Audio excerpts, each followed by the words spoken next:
Pagi ini kita akan membahas tentang strategi pemasaran kompetitif. Karena apa? Karena pada saat kita mau menjual produk, pastinya kita harus merencanakan bagaimana kita akan menjualnya ya. Kita pahami dulu apa sih yang disebut dengan marketing atau pemasaran. Marketing atau pemasaran adalah proses untuk meyakinkan bahwa produk dan jasa yang tepat bisa sampai ke pasar yang tepat pada waktu yang tepat. Terus terang kata tepat ini memang sebenarnya sulit ya. Dan situasi itu berubah terus, akan berubah terus. Tergantung juga permintaan dari masyarakat, tergantung juga dari kemajuan teknologi, banyak hal ya, banyak sekali hal yang mungkin kita temui, sehingga kata tepat itu memang sulit. Mungkin ada yang pernah ingat waktu itu, saya lupa mungkin 2 lebaran yang lalu, sempat laku banget itu yang namanya Milo kepal gitu ya, es Milo kepal gitu ya. Tapi sekarang Anda lihat sudah tidak ada lagi. Berarti pada saat itu kalau kita jualan es kepal Milo itu tepat gitu ya. Tapi kalau sekarang mungkin sudah tidak gitu. Jadi kalian bisa lihat perbedaannya. Produk yang nanti kalian tawarkan apapun itu ya, nanti harus bisa menawarkan value dan satisfaction. Karena tanpa itu konsumen tidak akan membeli, dan mungkin kalau misalnya sudah mencoba membeli pun tapi tidak merasa ada manfaatnya, tidak ada nilainya, akhirnya mereka tidak akan menjadi repeat buyer. Pengalaman saya sendiri ya, saya merasa bahwa untuk mendapatkan customer itu effortnya luar biasa banget. Kalau kita sudah dapat customer, lebih baik kalau kita bisa maintain atau retain gitu ya, mempertahankan mereka, karena usaha untuk mendapatkan customer baru itu luar biasa ya sebetulnya. Dan pasti biayanya juga lebih tinggi dibandingkan kalau kita mempertahankan customer kita. Di dalam pemasaran, kita akan menggunakan marketing mix atau bauran pemasaran. Dari sudah lama sekali ya, bertahun-tahun lamanya kita sebetulnya bersandar pada 4P, yaitu price, product, promotion, dan place. Ya.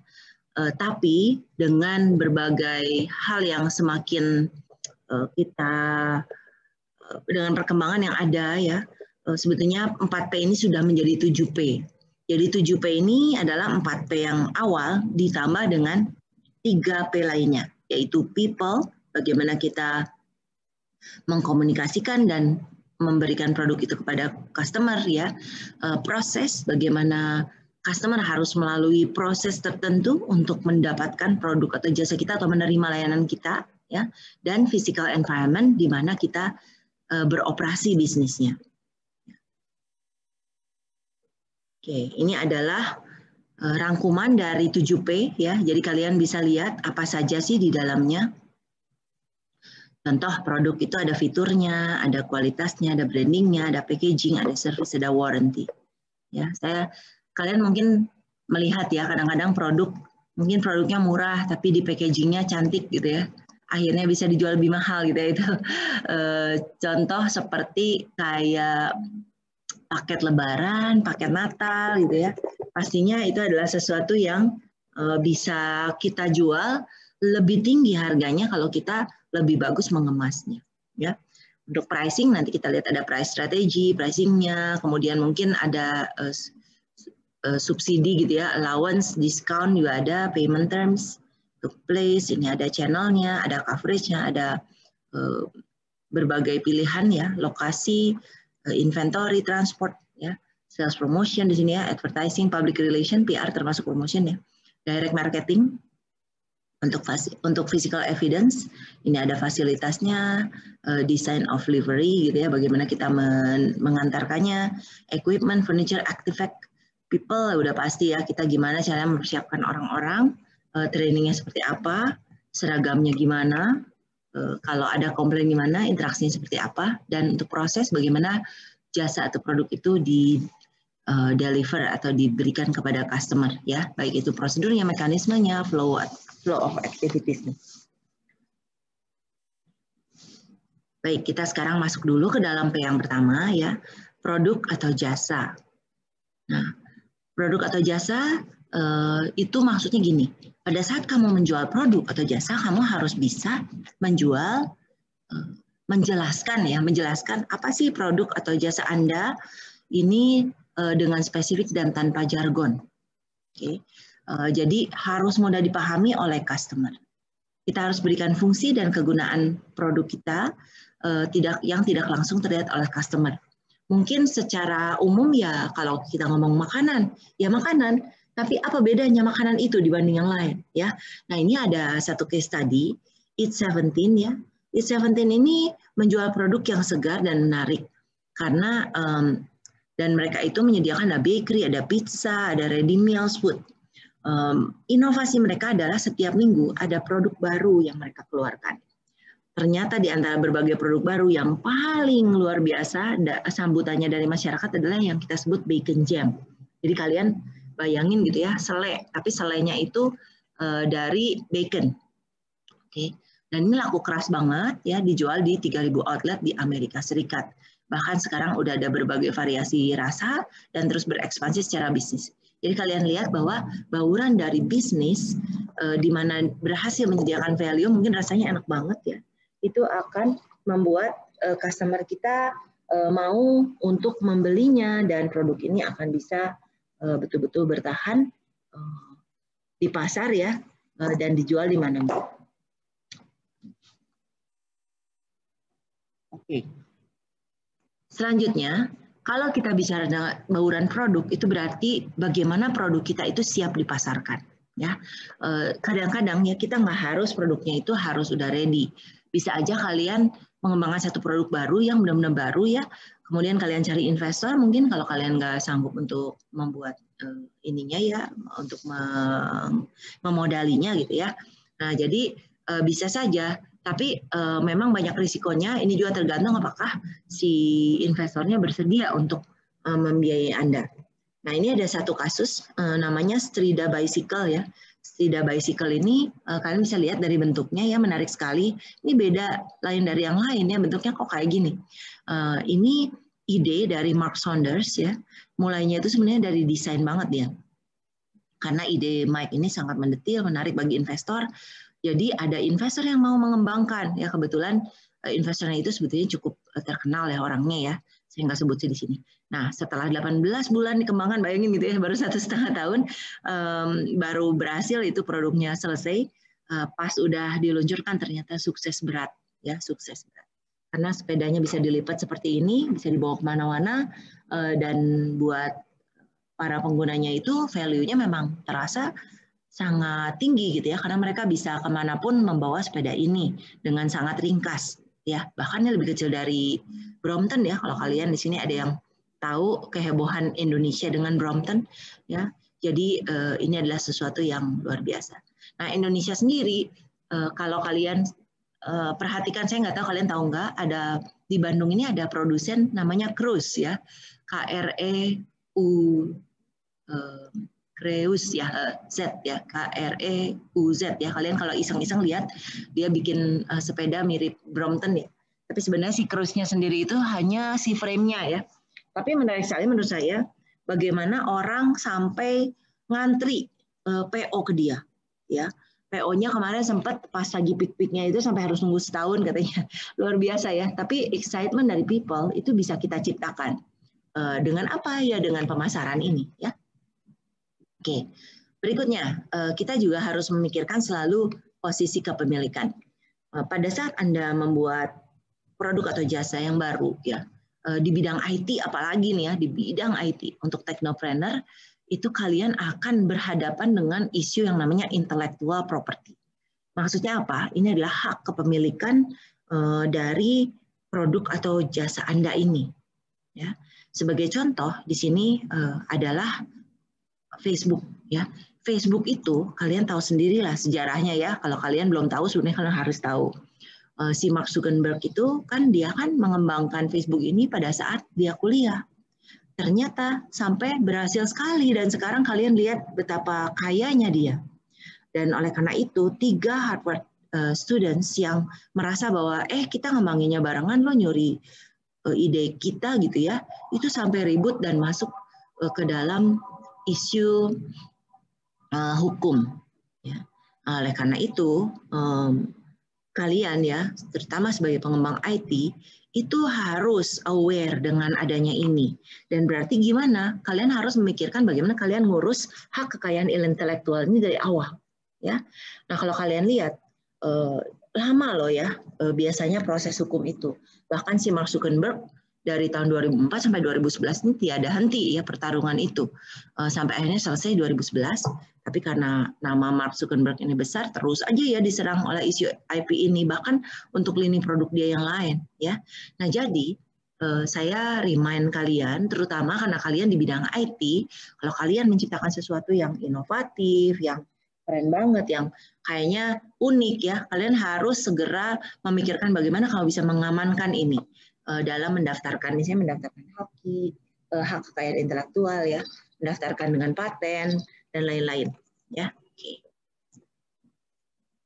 Jadi untuk mengamankan ide Anda ini ada beberapa pilihan ya. Misalnya outright sale, ini berarti kalian menjual sertifikat dan hak paten ke individu atau perusahaan terus kalian udah lepas tangan, bisa ya. Oke, ini saya kasih contoh juga sebetulnya kayak Agoda ya. Kalau kalian familiar dengan situs Agoda yang menjual tiket pesawat dan hotel, itu sebetulnya dia melakukan dengan outright sale ya, karena ada investor mendekati lalu dia jual aja gitu ya. Itu kebetulan teman saya yang punya di awalnya, dia cerita sih katanya ada yang nawar investor dari luar negeri, dia jual ya, keren ya. Dan kalau saya sih rasanya kalau kalian memang bisa membuat produk IT ya yang terus ada investor mendekati, kalian bisa banget mempertimbangkan apakah kalian mau jual atau tetap keep ya. Oke. Kemudian yang kedua, sale dan royalty. Kalau sale dan royalty berarti kalian masuk ke dalam persetujuan di mana Anda memberikan sertifikat dan hak untuk memproduksi bagi pihak lain untuk mendapatkan uang. Di mana Anda mendapatkan pembayaran untuk setiap unit yang dijual. Ya. Jadi maksudnya gini, kalian jual ya, tapi kalian tetap dapat persen pendapatan dari pendapatannya dia setiap bulan, gitu ya. Anggap aja kalian jual satu software, tapi karena kalian penciptanya, kalian bilang, oke silahkan kamu pakai aja ini, tapi saya minta komisi, gitu ya. Misalnya 1%, 2%, ya terserah lah, pokoknya semacam itu. Oke. Kemudian ada tipe yang ketiga, ini licensing. Licensing ini berarti Anda punya sertifikat dan hak jualnya, tapi kalian jual lisensinya untuk memproduksi dan memasarkan produk orang lain. Nah ini berarti ada kontrak antara Anda dan penerima lisensi, biasanya atas dasar mampu menjual berapa banyak gitu ya, atau lisensinya akan diterminasi. Ini lisensi itu paling sering, contohnya adalah baju ya, misalnya kamu beli lisensi ke Disney ya, terus kalian bikin ini apa kaos-kaos dengan gambar Mickey Mouse, dengan gambar pokoknya karakter terbaru dari Disney gitu ya. Ini bisa dan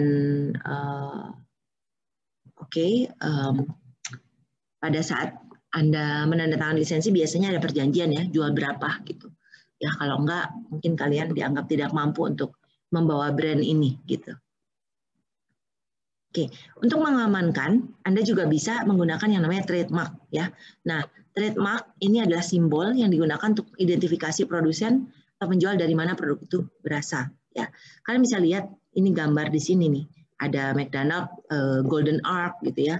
Google itu selalu logonya gitu ya. Samsung seperti itu, Mastercard seperti itu, Coca-Cola, Yahoo, Apple ya, Starbucks, Adidas. Oke, ini adalah yang kita sebut trademark alias merek dagang. Ya, pastinya bentuknya harus beda, unik, nggak boleh membingungkan dengan merek lain yang sudah terdaftar. Oke, selanjutnya kalian juga bisa mengamankan dengan desain industri. Ini maksudnya gimana? Kalian akan mendaftarkan si desain kalian itu. Nah ini biasanya kebanyakan buat perangkat atau alat atau apa ya. Nah ini saya kasih contoh, ini kebetulan saya ambil gambarnya ya. Misalnya kalian menciptakan alat untuk membuat kopi nih di sini ya. Nah kalian bisa mendaftarkan industrial design ya atau desain industri itu untuk menjadi hak kalian. Berarti ya orang lain tidak akan boleh membuat desain yang sama. Ya, nah dan ini produknya apa? Bisa macam-macam ya, nggak terbatas pada perangkat elektronik, oke? Bisa macam-macam. Yang penting desain itu memang unik, kalian bisa membuktikan ini desain yang unik, dan kalau misalnya kalian berhasil mendaftarkan itu diterima oleh ini ya, kalau di Indonesia itu Kemenkumham ya, berarti kalian akan punya hak untuk mengelola produk itu biasanya sih sekitar 25 tahun. Oke ya, ini ada ya untuk linknya untuk kalian yang tertarik untuk melakukan ini. Oke, selanjutnya adalah copyright atau hak cipta. Nah, ini biasanya melindungi produk yang artistik atau kreatif. Misalnya artikel, buku, lukisan, film, pertunjukan, lagu, musik, gambar teknik ya. Ini biasanya ada gambar logo C. Ini disebut copyright ya. Jadi kalau kalian buka sebuah buku itu biasanya ada juga tulisannya copyright itu dimiliki oleh siapa, tahun berapa. Kemudian kalau aset internet gimana? Ini makin susah ya. Kalian bisa rasakan sendirilah. Saya yakin pasti di antara kita ada yang menonton berbagai film. Bisa dibilang filmnya bajakan ya. Dan bajakan tuh banyak ya. Ada yang di YouTube, ada yang di Telegram, ada yang di mana lagi gitu ya. Ada portal. Itu sebetulnya melanggar DCC atau Digital Curation Center sama DRM, Digital Right Management ya. Ya mendengarkan musik juga sama ya kalau kita dapetin musiknya. Nah jadi ini adalah proteksi aset internet yang saat ini ada, tapi memang terus terang agak susah juga gitu ya untuk menjaganya benar-benar. Nah, kalau misalnya kalian menggunakannya untuk komersial ya, kalau misalnya dipakai sendiri sih mungkin nggak akan terlalu kerasa gitu ya, bisa ketahuan. Tapi kalau dipakai untuk komersial, misalnya kalian pakai buat lagu iklan gitu atau gimana, biasanya sih akan terdeteksi ya, terutama kalau kita pasang di Facebook, di Instagram gitu kena biasanya langsung dikasih warning, maaf kalian melanggar ini, jadi lagunya diblok gitu ya, iklannya diblok. Ini saya udah sering banget ya kena. Tapi sebetulnya saya bukan sengaja melakukan itu ya, karena kan saya tahu akan melakukan untuk komersial. Saya beli juga, tapi bingung juga caranya. Akhirnya puyeng ya, itu caranya masih belum ketemu gimana. Soalnya luar biasa sensitif tuh si Facebook sama Instagram ya. Satu-satunya sekarang yang enak bisa seenaknya pakai lagu itu si TikTok ya. Si TikTok itu kalian masih bisa seenaknya pakai lagu, nggak akan kena selama nggak keluar dari TikTok ya. Jadi sekarang makanya TikTok itu sangat populer. Oke, baik, itu adalah semua perlindungan untuk produk kita ya, bagaimana kita cara melindunginya. Nah sekarang langkah berikutnya dalam bauran produk itu kita tidak boleh lupa bahwa dalam kita menyediakan produk atau jasa kita harus melihat produk yang berkompetisi dengan Anda. Misalnya garansinya, potensinya, pengembangan produk masa depan, bandingkan fitur. Nah kalau kalian misalnya bikin produk baru ya, anggap aja si Toyota bikin keluarin produk baru, dia akan pasti membandingkan dengan Honda gitu ya. Terus nanti dilihat untuk kelas yang sama ya, karena kalau mobil itu banyak sekali kelas-kelasnya, ada yang luxury, ada yang ekonomi, ada yang SUV, ada yang sedan gitu ya, yang pasti ini akan menjadi perbandingan dengan kompetitor yang lain. Oke, perlu diingat untuk merancang bauran produk, kalian harus menghindari kesalahan ini. Jangan bikin satu jenis aja. Lah, kalau kalian udah jual satu jenis, terus udah ya lama-lama aus gitu, maksudnya nggak akan ada lagi orang yang mau beli gitu ya. Oke. Terus jangan bikin produk yang cuman perlu beli sekali aja udah selesai gitu ya. Ini berarti kalian udah memutus rantai jualan itu lagi gitu ya. Jadi kalian harus bisa pintar-pintar merancang supaya orang mau membeli lebih dari sekali ya. Oke. Produknya nggak begitu penting. Nah, ini sih udah pasti mati dengan sendirinya ya kalau produknya tidak begitu penting. Oke. Kemudian produknya terlalu sederhana, gampang ditiru, ini juga ya berat. Biasanya akan banyak sekali timbul plagiator, copycat gitu ya. Dan ini membuat kita akan kesulitan untuk berkelanjutan dalam masa yang jangka panjang. Dan jangan lupa janganlah diabaikan untuk kualitas ya. Untuk kualitas, kalian harus selalu menjaga kualitas karena biasanya orang kalau nggak ada kualitas beli sekali terus udah-udahan. Oke, sekarang kita masuk ke dalam pricing ya. Bagaimana kita melakukan penentuan harga? Yang pertama adalah kita menetapkan harga. Menetapkan harga itu harus berdasarkan apa? Biasanya berdasarkan dengan biaya ya, paling gampang karena kan kita nggak mau rugi ya. Tapi ya kita juga harus ingat-ingat bahwa menetapkan harga ini tidak semata-mata dari biaya. Nanti kita harus lihat faktor lain. Nah, kesalahan dari penjual itu paling sering adalah menetapkan harga yang terlalu murah. Sehingga apa? Sehingga susah buat naikin gitu ya ke depannya. Nah, oleh karena itu kalian harus bisa memperhatikan beberapa faktor ini. Yang pertama, kalian harus cek biaya, jangan sampai rugi. Oke? Kalau misalnya ternyata walaupun Anda dengan biaya itu Anda hitung, ternyata Anda ruginya, nggak bisa bersaing, berarti kalian harus pangkas biaya yang ekonomis. Oke? Kemudian persepsi konsumen, mempengaruhi persepsi nilai produk atau jasa, ya. Bagaimana kita pengen timbulkan image apakah produk ini murah atau mahal, gitu. Oke, jadi kita boleh timbang itu. Dan seringkali bahkan misalnya modalnya kecil, tapi kalau kita bisa bikin itu kayak barang luxury, kita bisa saja pasang harga yang lebih mahal. Oke, selanjutnya kompetisi, harga yang bersaing bisa lebih besar kalau misalnya kualitas lebih baik dan bisa membuktikannya. Elastisitas permintaan, ini kalian harus cek sensitivitas jumlah permintaan terhadap harga. Ya, kalau misalnya sensitif itu maksudnya begitu harga diturunin, naiknya banyak yang mau beli. Begitu dinaikin, orang langsung nggak mau beli. Nah, itu sangat elastis. Tapi kalau misalnya mau dinaikin diturunin nggak begitu pengaruh, ya mungkin harganya tidak terlalu elastis. Oke, masih banyak ya faktor lain. Misalnya kalian bisa cek kebijakan perusahaan gimana kalau waktu pricing, selalu berdasarkan biaya atau gimana gitu ya. Kemudian kondisi bisnis, lagi bagus lagi jelek ya, kayak sekarang lagi pandemi mungkin banyak harga yang diturunkan. Sebetulnya yang paling kelihatan itu adalah properti ya. Duh, saya lihat harga properti sekarang sedih gitu ya, rendah sekali. Sedih karena kan saya mau jual ya. Tapi kalau misalnya saya mau beli, ini kondisi yang luar biasa karena semuanya pada murah. Jalur distribusi ini harus dipertimbangkan karena akan berpengaruh terhadap harga. Kemudian kapasitas memproduksi produk atau jasa. Produk atau jasa ini juga bisa berpengaruh. Kalau kita kapasitasnya besar, biasanya kita bisa tawarkan lebih murah. Margin dan pasar ya, ini sudah pasti ya, kita pengen margin berapa besar gitu ya. Tergantung pasarnya apakah bisa menerapkan margin sebesar itu ya. Kemudian penetapan harga real time, ini misalnya untuk pesawat, hotel ya, itu berubah-ubah terus loh, karena kan tergantung ini seasonnya apa gitu ya, terus promosi apa ya, ini semua harus kita rencanakan. Oke, selanjutnya kita masuk ke dalam bauran yang berikutnya, yaitu ketiga, promosi dan iklan. Nah, pada saat kita merancang promosi dan iklan, kalian harus memikirkan beberapa hal berikut.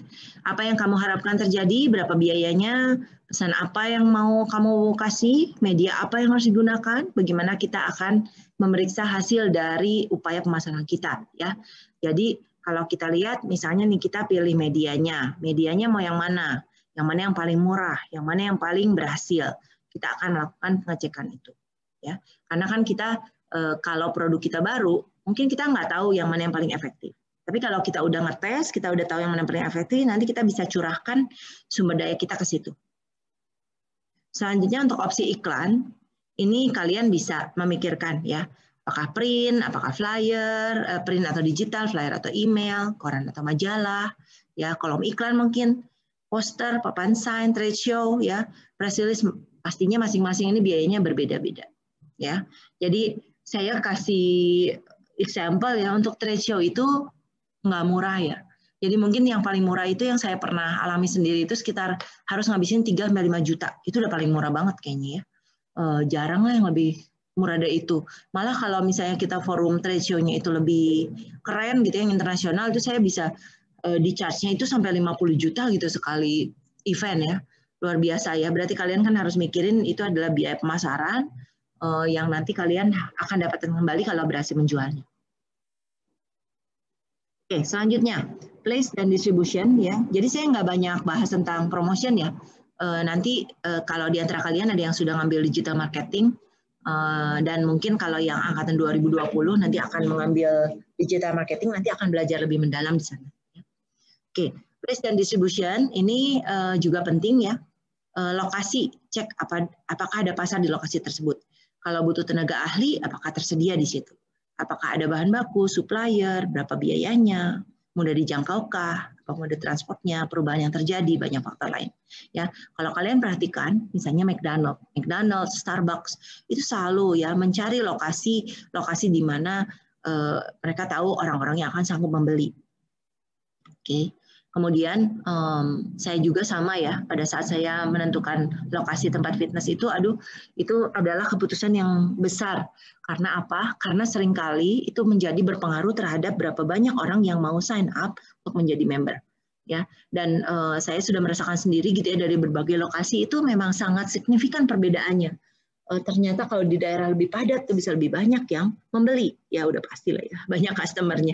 Tapi kalau misalnya daerahnya agak sepi, biasanya kurang laku gitu ya.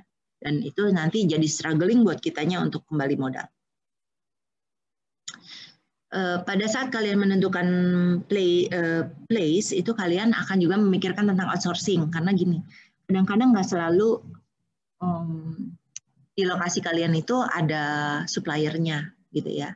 Nah, kalau misalnya kalian memiliki kesulitan itu, apakah mungkin kita akan melakukan outsourcing? Ya, misalnya di daerah itu kalian punya cabang nih, anggap aja nih, perusahaan Indonesia punya cabang di Eropa, gaya nih ya, kan kalian mungkin IT base gitu ya, bisa banget punya cabang di Eropa karena kalian pengen jual produk IT Anda ke pasar Eropa, tapi kalian merasa bahwa kalau membayar tenaga kerja di Eropa itu mahal banget. Akhirnya kalian ngapain? Kalian outsource-kan untuk tech support-nya. Yang murah di mana? Di India gitu ya, di China itu murah ya. Paling pakai bahasa Inggris gitu ya, contohnya seperti itu. Kalau misalnya efektif dan efisien dengan outsourcing, mengapa tidak? Karena kita akan mencoba menghemat sebisa-bisanya. Oke, pada saat Anda menentukan lokasi, Anda harus cek ya. Ini beberapa hal yang penting. Pertama, apakah betul bisa dipakai untuk bisnis?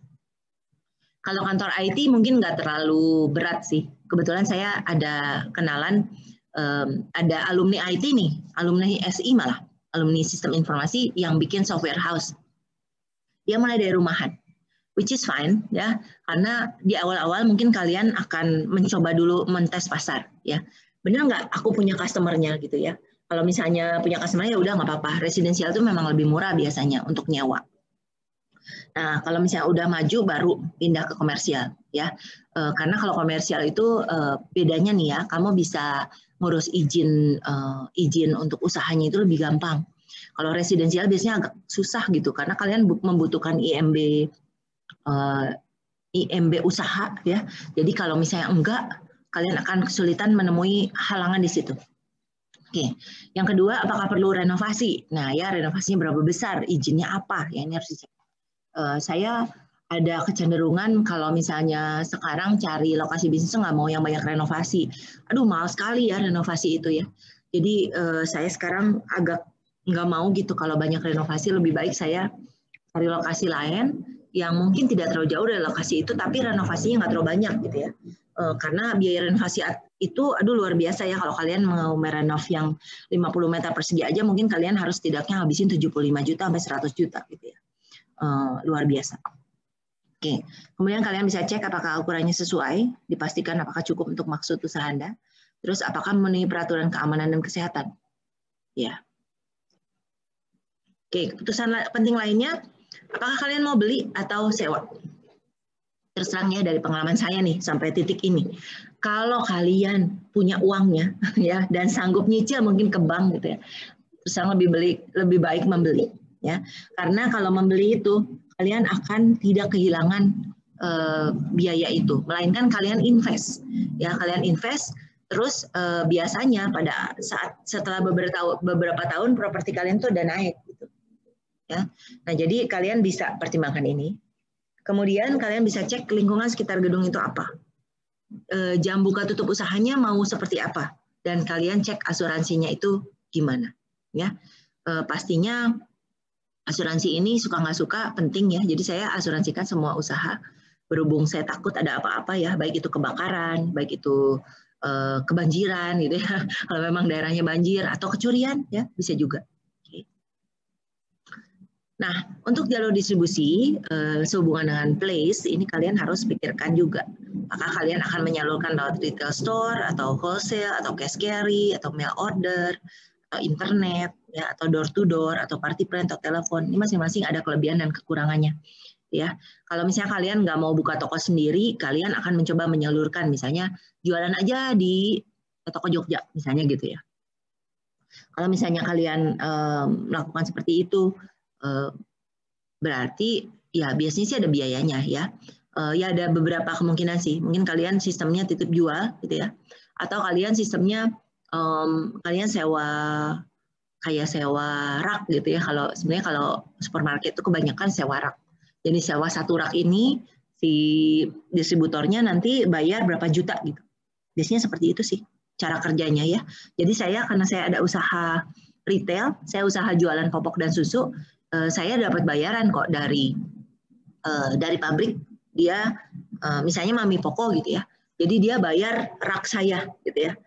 Dia ditaruh di rak itu, raknya kalau paling depan ya lebih mahal gitu ya. Jadi seperti itu cara kerjanya kalau kalian pengen tahu.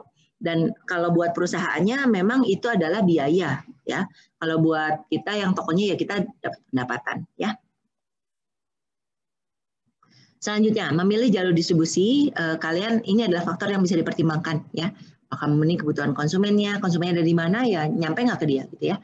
Apakah produknya bisa bertahan lama gitu ya, apakah cepat aus gitu ya, karena ini akan dipertimbangkan apa jalurnya. Anda cukup menjual jalur ini ya, kalau makanan mungkin GoFood, GrabFood, apakah restoran, apakah kalian cuman pesan antar atau cuman lewat WA ya, tapi nggak ada tokonya ya, boleh ya.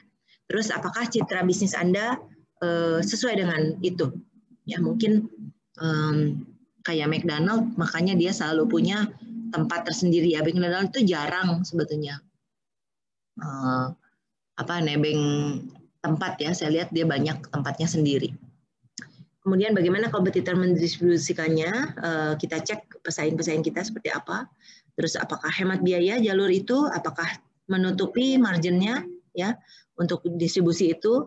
Distribusi fisik seperti apa? Aliran kas bisa dipenuhi tidak dengan jalur ini? Oke, kita masuk ke dalam 3P tambahan yang terakhir, ya, people, process, dan physical environment. 3P of service marketing ya, ini kebetulan ambil service marketing, tapinya memang mau nggak mau ya, kalau udah pasti kalau service marketing ini yang paling banyak pakai 3P. Karena people-nya ini berpengaruh, prosesnya berpengaruh, physical evidence-nya berpengaruh. Jadi people itu adalah faktor manusianya. Contoh, kalau kalian misalnya punya ya sebenarnya kalau kalian jasa IT gitu ya, kalian akan punya tenaga sales atau bisnis analis yang akan berkontak dengan customer secara intensif untuk memastikan bahwa spesifikasi dari software yang kalian bangun ini sesuai dengan harapan mereka. Nah, berarti orangnya gitu ya, si pengembangnya, si salesnya itu harus seseorang yang mampu berkoneksi dengan customer. Tidak sedikit kegagalan yang terjadi gara-gara si customer nggak suka sama orangnya, gitu ya. Itu sering terjadi loh, ya. Dan juga kebalikannya sering terjadi juga keberhasilan karena si pembelinya senang sama si penjualnya, gitu ya. Jadi ini faktor yang luar biasa sebetulnya. Oke. Jadi itu untuk people. Kalau proses ya, proses itu sebagaimana mudah mendapatkan produk. Mekanismenya seperti apa? Flow aktivitasnya seperti apa? Bagaimana kita bisa menyampaikan jasa tersebut dan juga bagaimana sistem operasinya.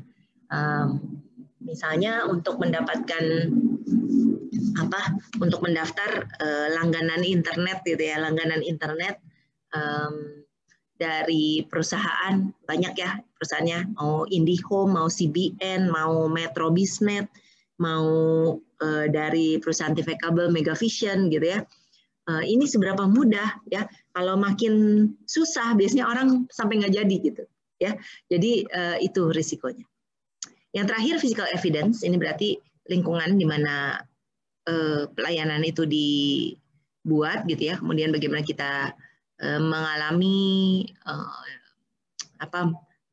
penyampaian layanan tersebut, apa metode komunikasinya, kemudian kita tetap untuk physical evidence itu ada tangible communities ya, seperti brosur, kop surat, kartu bisnis ya, laporan format laporan, dan juga physical activities.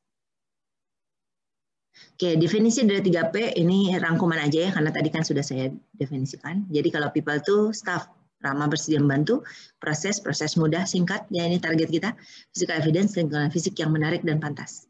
Ya, jadi makanya kayak Mickey D itu biasanya ada play area ya, yang membuat karena targetnya banyak kepada orang tua yang punya anak gitu ya.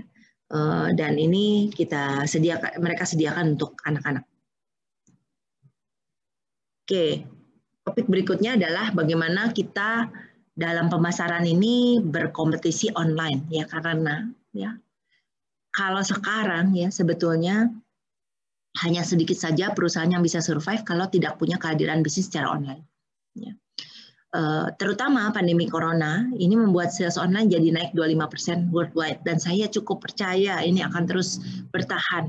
Mungkin akan turun sedikit untuk produk dan jasa yang memang nggak bisa didapatkan online gitu ya. Tapi saya pikir ini akan tetap bertahan seperti ini karena orang sudah merasakan juga enaknya berbelanja online, terus harganya juga lebih murah dan lain-lain. Bahkan kalau saya pergi ke toko pun saya suka tetap bandingin sama online gitu ya. Oke. Nah, jadi kalau buat bisnis itu tidak bisa ditunda lagi, bisnis Anda harus hadir secara online dan memanfaatkan jalur ini dengan efektif. Oke, nah untuk supaya Anda bisa membuat keberadaan online, bagaimana, apa yang harus dilakukan? Yang pasti harus register domain name ya, nggak mungkin kalian pakai website free ya sebetulnya kalau kalian mau presence of the business. Kemudian bangun website sendiri, melakukan sendiri dibandingkan dibantu oleh orang lain.